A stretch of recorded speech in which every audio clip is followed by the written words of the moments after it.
Oke, mmm, untuk, ya itu untuk jurnal awal ya. Nanti di jurnal akhir kalian menuliskan, hasil pengamatan di kolom ini.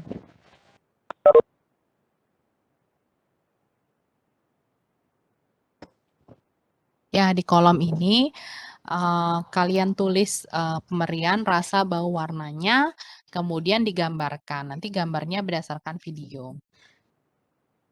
Ya, tadi udah tentang Simplicia yang harus dikumpulkan. Nanti beberapa daftar berubah ya, tapi Simplicia yang harus dikumpulkan ini tidak berubah, jadi masih sama. Jadi yang kami ganti itu adalah beberapa bahan yang memang tidak ada di laboratorium. Karena dulu kami menyiapkan memang 30 Simplicia ya. Oke.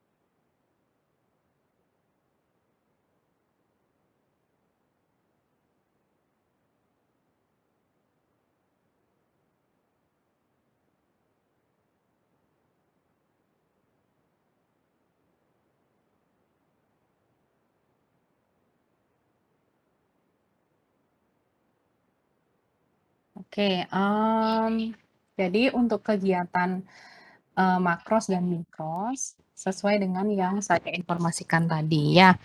Nah, setelah kalian selesai ujian, kalian nanti akan melakukan identifikasi kualitatif. Nah, identifikasi kualitatif topiknya sesuai dengan jadwal yang sudah saya bagi tadi ya, ada 6 pertemuan untuk identifikasi kualitatif.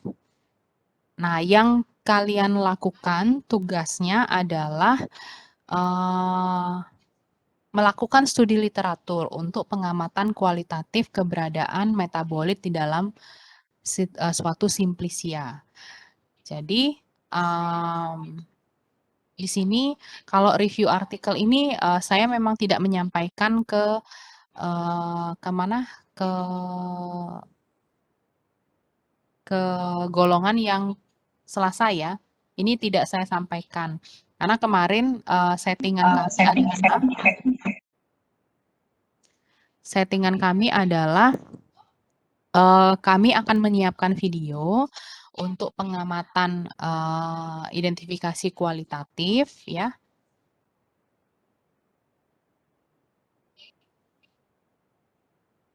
Jadi akan ada video nanti, video praktek gitu ya, melakukan identifikasi kualitatif, kemudian tugas kalian nanti tentu saja mengamati, karena kan kalian nggak bisa praktek. Kalian mengamati apa yang dilakukan selama kegiatan praktikum itu. Nah, nanti apakah nanti perlu melakukan review artikel, nanti saya akan informasikan lagi berikutnya, karena itu nanti kan di pertemuan ke-8 ya. Kami akan diskusikan dalam satu tim lagi, kemarin kami belum mendiskusikan review artikel ini, apakah diperlukan atau tidak. Ya. Sementara yang bisa saya sampaikan selama praktikum identifikasi kualitatif, maka kalian akan mengerjakan pengamatan ya, bukan praktek. Jadi mana ya, misalnya, nah ini ya, misalnya minyak atsiri ya. Dalam identifikasi kualitatif minyak atsiri, nah ada banyak sekali kegiatan yang harus dilakukan. Yang pertama misalnya identifikasi umum. Jadi dengan mengamati apakah pertama minyak atsiri ini kalau dimasukkan ke dalam air, apakah permukaannya menjadi keruh? Nah itu yang pertama diamati. Lalu, apabila dia diteteskan pada kertas saring, apakah dia akan menguap sempurna atau dia meninggalkan noda lemak? Nah, itu yang akan dilihat. Karena minyak atsiri itu ciri khasnya dia akan menguap pada suhu kamar. Itu minyak atsiri. Nah, semua hal ini rencananya kami siapkan videonya dan kalian mengamati di situ. Jadi kalian menuliskan hasil pengamatan pada jurnal. Nih, hasil pengamatan ini pada jurnal. Jadi nanti untuk mengisi jurnal di identifikasi kualitatif, kalian lihat, kalian isi identitas ini, kemudian kalian tuliskan cara kerja skematis sesuai dengan yang ada di buku petunjuk ya, tapi ini dituangkan secara skematis. Kemudian kalian buka buku pustaka. Jadi kalau misalnya nih, prosedur yang pertama ya, prosedur yang pertama.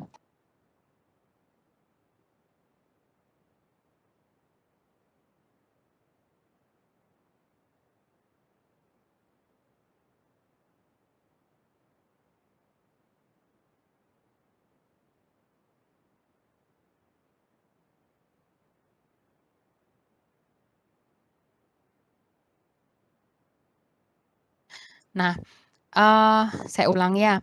Jadi, di dalam cara kerja, kalian menuangkan cara kerja skematis dari prosedur yang tertulis di buku petunjuk, gitu ya.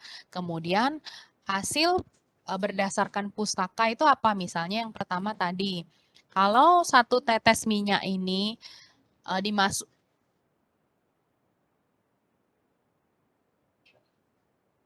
ke, kalau ada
mohon maaf ya, ini banyak sekali interupsi nih. Jadi, nanti dituliskan, jadi kalian cari di dalam pustaka gitu ya, apakah minyak atsiri itu kalau dimasukkan ke permukaan air, dia keruh atau tidak keruh. Nah, kalian tuliskan hasil positif atau kalian tuliskan apa yang tertuang di pustaka untuk hasil kerja itu yang kalian tuliskan di kolom pustaka. Dari dalam jurnal awal hasil pengamatan ini kosong harusnya ya, ini tidak diisi. Jadi kalian mengisi hasil pengamatan sesuai dengan video yang nanti akan diberikan. Nanti kalian salin itu, jadi kalian tuliskan apakah hasil yang ada di dalam video itu sama dengan hasil yang tertuang di pustaka. Itu fungsinya praktikum. Nah, kalau seandainya tidak sama, itu yang kalian bahas pada laporan praktikum. Jadi, saya ulang lagi. Semua prosedur yang tertuang di buku petunjuk itu kan pasti kalau dari pustakanya ada hasilnya. Kan di sini kan ada banyak referensi yang dipakai ya. Jadi kalian bisa lihat referensinya atau cari-cari lagi referensi lainnya di luar ini silakan. Nanti kalian tuliskan hasilnya di pustaka untuk referensi itu. Jadi dalam jurnal itu yang harus diisi ini sama kolom sampai pustaka. Dari nomor, cara kerja, pustaka. Hasil pengamatan kosong. Di jurnal akhir ya, di jurnal akhir, segala pengamatan yang kalian lihat dalam video itu kalian tuliskan di kolom hasil pengamatan. Kalian tuliskan hasilnya. Nah, kalau ternyata apa yang kalian amati nanti berbeda dengan yang ada di pustaka, maka kalau hasil yang kalian amati berbeda dengan yang ada di pustaka, ya disitulah kalian buat pembahasannya pada laporan. Karena nanti kan di laporan ada topik hasil dan pembahasan. Gitu ya.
Nah, itu ya. Jadi di laporan itu kalian membahas apa yang berbeda dengan hasil yang harusnya muncul di pustaka. Itu, nah kalau misalnya hasil yang kalian dapatkan sama, nah kalian tinggal cari alasannya kenapa ya kok bisa seperti itu. Itu yang dituang dalam laporan dan pembahasan. Nah, nanti dalam praktikum kan kalian mengumpulkan jurnal awal. Kalian juga harus mengumpulkan jurnal akhir tepat pukul 4. Ya, tidak ada pengumpulan H+7 tuh nggak ada. Untuk laporan individu yang mikroskopis dan Haxel, makroskopis dan mikroskopis itu nanti terakhir di belakang.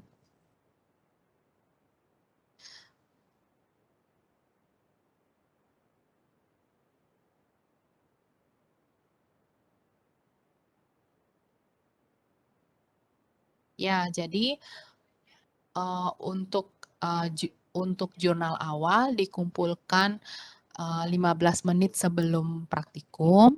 Kemudian kalau jurnal akhir itu harusnya sudah lengkap dengan data pengamatan. Ya, data hasil pengamatan itu dikumpulkan jam 4 gitu ya, sesuai dengan selesai praktikum gitu ya, jam 4. Nah, kemudian laporan praktikum yang makroskopis dan mikroskopis itu di belakang ya, terakhir setelah kalian menyelesaikan 40 simplisia. Nah, itu nanti terakhir di belakang setelah semua praktikum selesai. Nah, untuk identifikasi kualitatif baru kalian menyelesaikan laporannya H+7. Ya, jadi saya ulang, jurnal awal 15 menit sebelumnya, kemudian jurnal akhir dikumpulkan tepat pukul 4, kemudian laporan akhir dari praktikum identifikasi kualitatif itu H+7. Ya, laporan.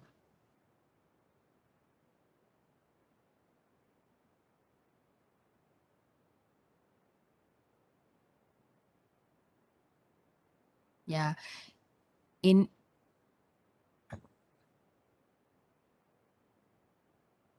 jadi yang dikumpulkan untuk format laporan itu adalah ini ya, untuk yang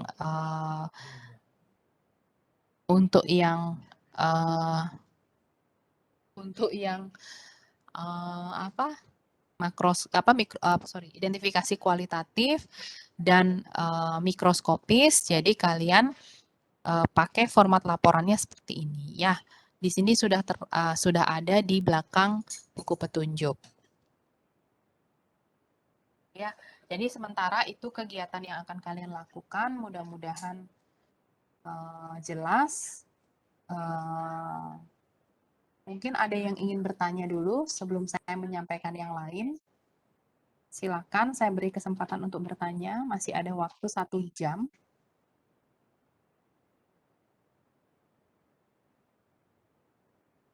Ya, ini tata tertib praktikumnya ya, yang tertuang di kontrak praktikum. Nanti, kemudian tugas-tugasnya nanti akan ada di sini. Metode pembelajaran ya, jadi waktu pretest itu 10 menit ya. Kalau tidak bisa menyelesaikan pretest dengan nilai yang memenuhi, maka tidak bisa ikut praktikum. Kemudian pretest dilakukan secara daring, pakai platform, dapat menggunakan aplikasi lainnya selain Oase, gitu ya. Lalu pada praktikum ini, makroskopis dan mikroskopis, kalian akan menggambar fragmen mikros dan bentuk makros dari suatu simplisia, dari hasil kombinasi studi literatur dan video pengamatan. Lalu pada praktikum identifikasi kualitatif, dosen pengampu akan mendampingi kalian, memberikan pemahaman mengenai hasil positif dari metabolit primer dan metabolit sekunder dari suatu sampel. Dan harapan saya nanti selama praktikum ada diskusi 2 arah ya. Jadi kalian tidak hanya mendengarkan, tapi kalian juga aktif bertanya karena tidak dilakukan gitu ya. Nah, proporsi penilaian itu ada pretest, ada praktikum, ada laporan, ada responsi. Laporan individu hanya untuk makros dan mikros, kalian kumpulkan setelah praktikum makros dan mikros.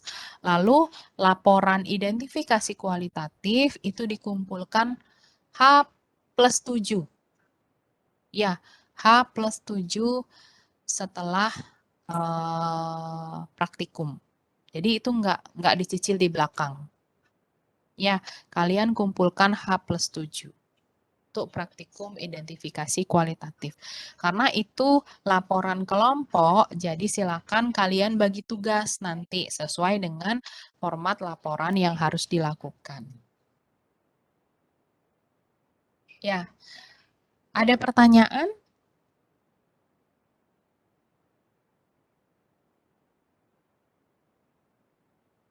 Izin bertanya, Bu. Silakan.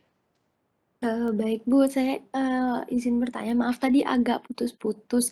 Jadi yang pas penjelasan mengenai 10 simplisia di setiap pertemuan itu, Bu, saya kurang mengerti. Maksudnya kan misalnya di pertemuan minggu depan itu kita harus punya simplisia kunyit sama jahe. Terus yang sisanya, yang ke-10-nya itu maksudnya disiapkan basahnya atau bagaimana ya, Bu? Ya, terima kasih pertanyaannya bagus. Jadi nanti kan ada 10 simplisia ya yang akan kalian kerjakan selama praktikum. Itu kalau disiapkan, sebenarnya sih kalian bebas, kalian mau nyiapkan basah boleh, kalau kalian mau prepare dari awal, mau dibikin simplisia juga boleh, karena itu kan untuk pembelajaran kalian. Kalau yang itu tidak saya wajibkan untuk dibuat simplisia, artinya kalian boleh menyiapkan dalam keadaan basah, supaya kalian tahu, jadi dari situ kalian dapat pengalaman, oh ternyata rimpang kunyit itu yang ini, gitu ya. Tadi apa sih bahannya sebentar.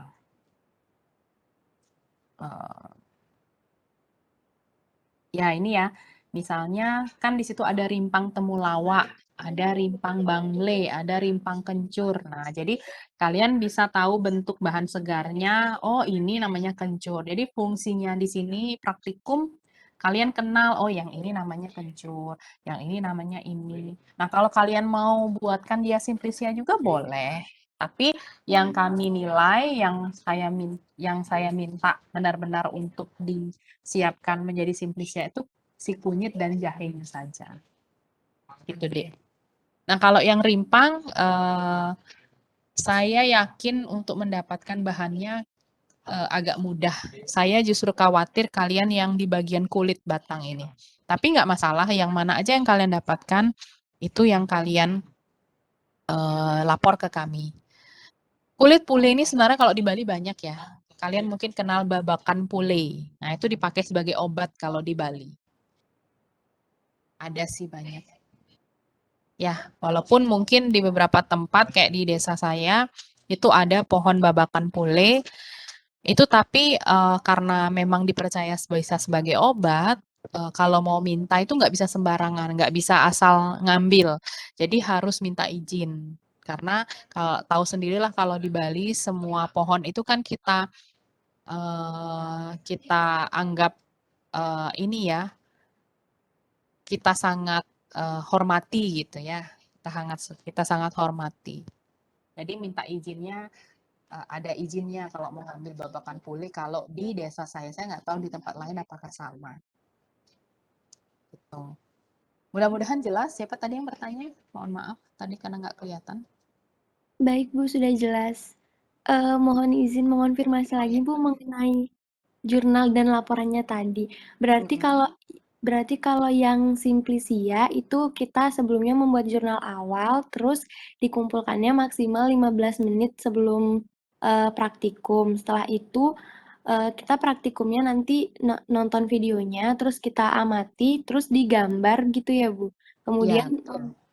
oh, kemudian jurnal akhirnya yang sudah isi gambar dari video-video itu kita kumpulkan tepat jam 4 seperti itu Bu. Iya, betul. Kemudian setelah itu kita membuat laporan yang dikumpulkan nanti di akhir setelah Simplisia selesai. Ya, betul. Oh, Mm-mm. baik Bu. Terima kasih Bu. Ada lagi? Nggak apa-apa, konfirmasi boleh untuk meyakinkan siapa tahu tadi nggak jelas ya. Iya Bu, sudah jelas. Dah, yang kualitatif juga sama ya. Identifikasi kualitatif sama. Jadi di praktikum ini aturan mengumpulkan 15 menit sebelum praktikum itu sama ya. Jadi jurnal awal juga dikumpulkan 15 menit sebelum praktikum untuk identifikasi kualitatif. Kemudian nanti kalian kan mengamati video, kalian menuliskan hasil pengamatannya pada kolom hasil pengamatan dan dikumpulkan jurnal akhirnya di pukul 4. Nah, bedanya di identifikasi kualitatif, laporannya dibuat dan dikumpulkan setiap minggu. Jadi dikumpulkan H+7. Itu di laporan identifikasi kualitatif. Ya, jelas ya? Iya Bu, sudah jelas. Apa ya tadi ya saya jadi menggelitik. Oh, ini pengamatan. Nah, tadi kan temannya bilang pengamatannya untuk mikroskopi melalui video dan foto. Iya, benar. Nanti untuk beberapa bahan yang memang ada di laboratorium, kemudian kami bisa buatkan video dan foto, itu akan kami tayangkan. Nah, nanti ada beberapa bahan yang memang tidak ada. Nah, kalian bisa menggunakan sumber pustaka, misalnya kalian gambar dari farmakope boleh, atau sebenarnya yang kami harapkan sih kalian searching di Google gitu ya. Kalian cari misalnya fragmen mikroskopis. Nah, biasanya di artikel jurnal itu ada. Jadi jangan pakai farmakope herbal ya, saya ralat deh. Di bagian pengamatan, kalau misalnya kami tidak menyediakan video atau foto di Oase, maka berarti kalian mencari sumbernya dari sumber yang lain. Kecuali Farmakope Herbal Indonesia. Jadi jangan mengisi gambarnya itu dari Farmakope Herbal. Coba kalian cari dulu dari artikel, karena biasanya ada beberapa peneliti yang melakukan apa namanya identifikasi fragmen mikroskopi dari sebuah bahan simplisia dan itu biasanya dipublikasikan di sebuah artikel jurnal. Jadi kalian bisa pakai artikel jurnal atau kalian cari di dunia maya tapi sumbernya valid ya bahwa pengamatan mikroskopisnya seperti ini. Nah, tahu sumbernya valid atau enggak, kalian bisa bandingkan ke pustaka. Jadi fungsinya farmakope herbal dia adalah sebagai acuan kalian bahwa yang kalian amati atau kalian cari dari sumber itu udah benar karena dari pustaka seperti ini. Itu ya. Jadi fungsi kalian menyalin atau mengeprint pustaka dan menempelkan itu sebagai tolak ukur kalian bekerja. Kalian bekerja arahnya benar. Oh, ini saya ambil sumber hasil pengamatan yang benar gitu. Paham ya? Jadi nanti dari 10 simplisia, kemungkinan besar ada 1 atau 2 nggak ada serbuknya. Karena kemarin kami habis inventaris, memang ada beberapa bahan yang bukan nggak ada sih, kan kita nih udah 1 tahun lebih ya nggak praktikum, dan bahan itu banyak yang, jamuran. Karena bahan alam itu, memang rentan sekali untuk rusak selama penyimpanan. Nah, ada beberapa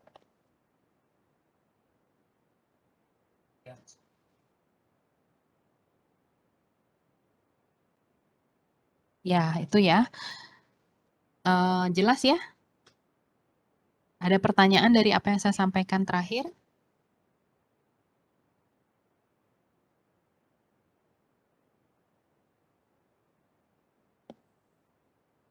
Silakan kalau ada pertanyaan lagi. Jelas ya? Iya Bu, Oh, sudah jelas. oke. Jadi, karena saya melakukan asistensi di dua golongan ya, kalian jadi gini, saya sudah menyampaikan inti dari, praktikum ini sesuai dengan apa yang saya sampaikan juga sama di golongan Selasa. Nggak ada yang berbeda, cuma saya takutnya ada hal yang tidak saya sampaikan, tapi tersampaikan di sini atau ada hal yang saya sampaikan di sana tersampaikan di sini. Tadinya sih, tadi di awal tuh saya, bimbang, saya maunya nayangin video saya yang hari Selasa itu gitu, untuk kalian tonton, jadi kalau ada pertanyaan kalian bisa tanya. Tapi saya juga bimbang kalau saya lakukan seperti itu. Jadi awalnya kenapa terpikir untuk menayangkan video aja hasil meeting saya yang hari Selasa asistensi, karena saya khawatir ada hal yang saya lupa sampaikan di sana, saya lupa sampaikan di sini, jadi supaya sama gitu kan. Nah, dulu tuh memang asistensi saya gabungkan. Nah, cuma saya khawatir kalau saya gabungkan, nanti banyak yang tidak jelas. Jadi kalau seperti ini kan maksimal, waktunya bisa dipakai, dan kalau kalian ada pertanyaan, eh, bisa lebih maksimal saya tampung gitu. Nah, karena saya khawatir ada perbedaan, mungkin nanti saya kirimkan recording kegiatan asistensi hari ini dengan hari Selasa. Saya izinkan kalian untuk melihat recording itu sampai 1 minggu setelah praktikum. Ya, jadi mulai minggu depan saya akan kunci lagi, soal kalian nggak boleh lihat gitu. Silakan kalian mengamati, nanti saya akan share di grup Korma. Jadi Korma yang Jumat boleh di-share recording asistensi saya yang hari Selasa dan recording hari ini, gitu ya. Boleh dilihat lagi. Kalau ada pertanyaan, saya berikan kesempatan untuk bertanya sampai mulai praktikum. Nah, nanti ketika praktikum udah dimulai, jangan sampai lagi ada hal-hal teknis yang kalian tanyakan lagi ke saya. Nah, itu saya nggak mau. Ya, karena berarti kalian tidak mengamati. Apalagi saya sudah berikan kesempatan untuk praktikum. Tapi bukan saya menolak untuk ditanyakan ya, boleh kok bertanya. Tapi jangan sampai hal-hal yang sudah saya sampaikan secara teknis, kemudian saya lihat tidak dilakukan, dan bertanya lagi gitu, terutama untuk hal-hal yang sudah pernah saya sampaikan. Jadi keluar dari asistensi ini harusnya kalian sudah paham praktikumnya nanti mau ngapain. Itu ya. Dan penilaian kami adalah sesuai dengan apa yang akan kami sampaikan. Yang telah kami sampaikan. Oke, kalau tidak ada, berarti saya stop sharing. Oh iya, di kelompok Jumat ini nanti akan ketambahan kakak kelas kalian ya, karena ada 5 orang kakak tingkat kalian yang mengulang dan mereka mengatakan mereka bisa praktikum di Jumat, di hari Jumat. Jadi di dalam kelompok kalian nanti akan ada masing-masing kakak kelas yang masuk ke sana. Itu ya. Ada lagi yang ingin bertanya?